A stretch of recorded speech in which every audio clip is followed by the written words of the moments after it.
Ladies, will you welcome Cassandra Clare?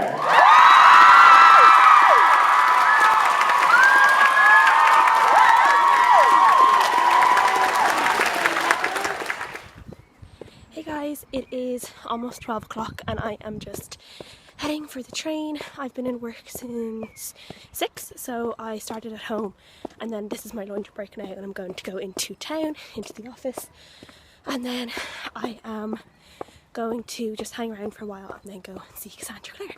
So I'm really excited. I have my books with me, I have my ticket, which is really important, so I had to make sure I put that in my bag last night. So yeah.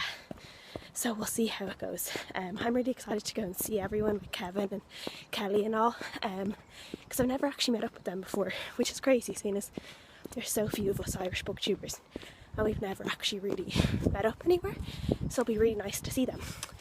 So yeah, I'm really looking forward to it. So I'll probably check in later once I'm finished work and I'll probably go and get something to eat and then go to one of the bookstores in town for a while and hang out and read and stuff. So yeah, I'll see you.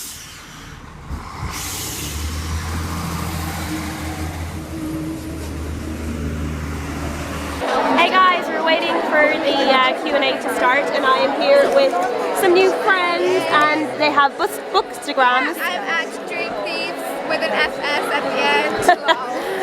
And you don't have one, but maybe you'll start one. Yeah, we'll sure. see. We'll see. Yeah. So go and follow and we're just waiting for this to start. They're already like 15 minutes late. Yeah. That's it. So Yeah. we'll see when it starts. But yeah, so I'll try and film some of the Q&A and we'll see how it goes. Yeah.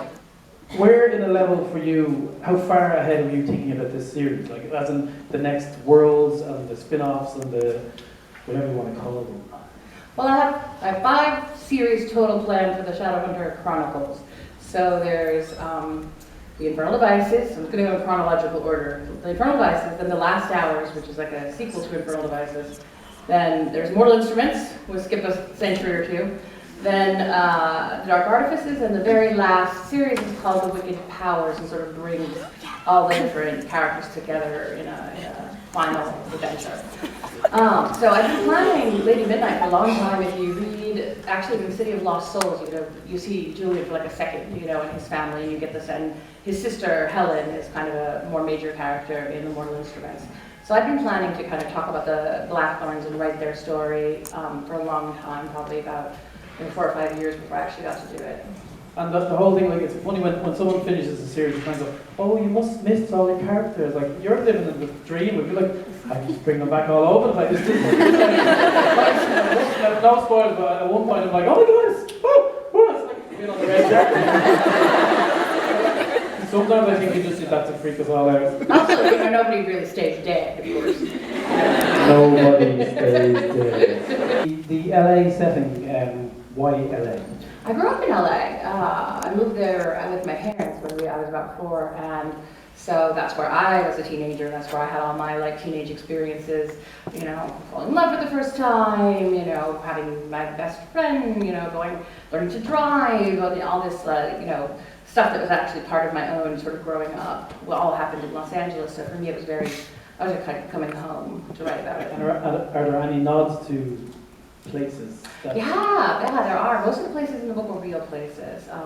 Definitely, or they're sort of like a kind of a magical thing overlaid onto a real place. So they go to a restaurant called Cantor's Deli. That's a real place. The place where the Institute is, that's a real place. It's just it's called something different in real life. So you can sort of go and do the tour and see all the places. The tour.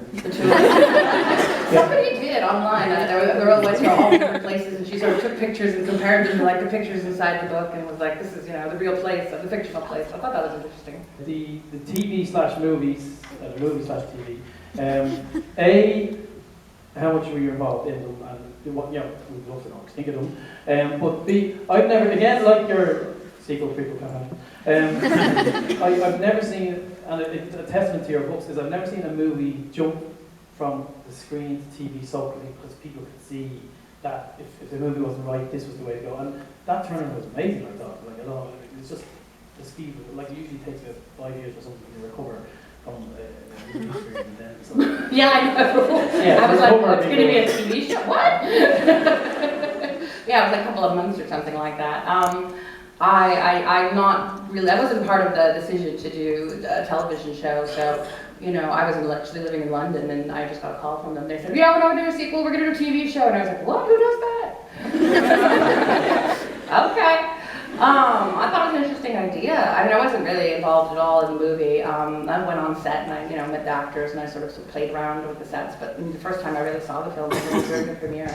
And there were a lot of things in it that I was just completely startled by. I had no idea they were going to be there. It's like, what? Because I hadn't seen them filmed. And then they did the TV show. I was actually involved in casting the TV show, but not at all in the writing or the story plotting. But I just had a meeting with the producers in Los Angeles when I was there about a week and a half ago. And so they said they wanted to be even more involved in season 2. So I'm hoping that, you know, because I think it would be fun to see that, I'll be able to, you know, be more involved in the story plotting and the, you know, just sort of general writing of the second season. Will we be seeing the TMI gang in further books, or have we seen the end of the original team? No, the end of they're all dead.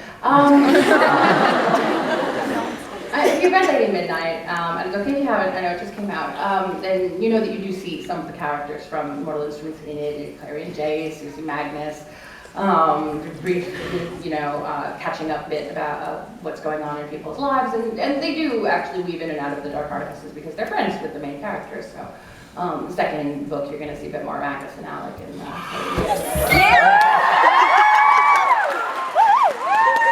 I think you said the right thing.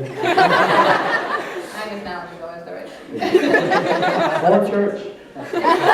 Who is the most difficult character in all of your series to write?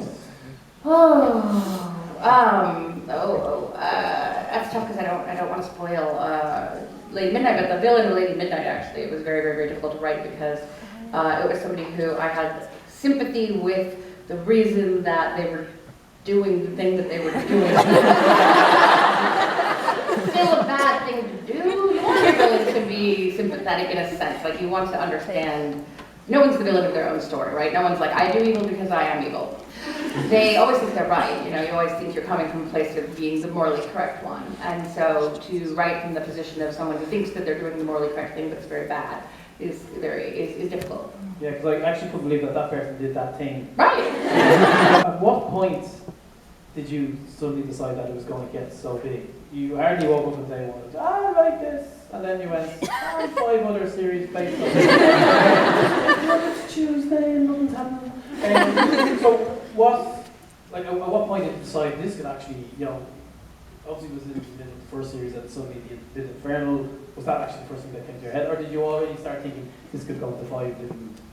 Actually, when I was first writing City of Moans, when I had the idea for Infernal Devices, but I did put off writing it because I knew that it would be a harder sell to publishers because it was historical.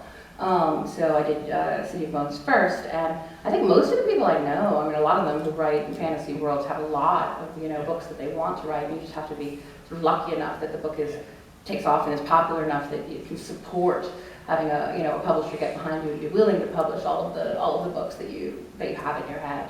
You know, I can't count the amount of friends I have who have books or shorts, you know, a few books out and they'd like to write more but they can't, so I feel very lucky that I can. Without revealing books, do you want to talk briefly about where you're taking us? Because you are taking us. I'm taking it, don't worry. It doesn't suddenly skip ahead 10 years and you're like, well anyway, different. Too bad about what happened to all those people. It does end on a double cliffhanger. It's like a plot cliffhanger and an emotional cliffhanger. While all these people are appearing all over. Which was interesting because, you know, I had initially been planning to write sort of this whole scene, and then I thought, why don't I just end it there? You know? I finished it. That's a popular move, I think. And yeah, I sent it off to my editor, and she wrote, like, are you fucking kidding me?